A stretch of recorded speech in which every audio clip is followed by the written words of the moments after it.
Okay, nanganak si Titay. We have so many puppies. 1, 2, 3, 4, 5. Maybe there's one more inside.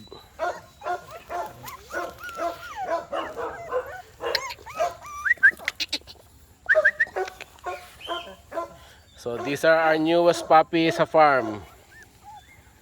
So many puppies now. Oh my goodness.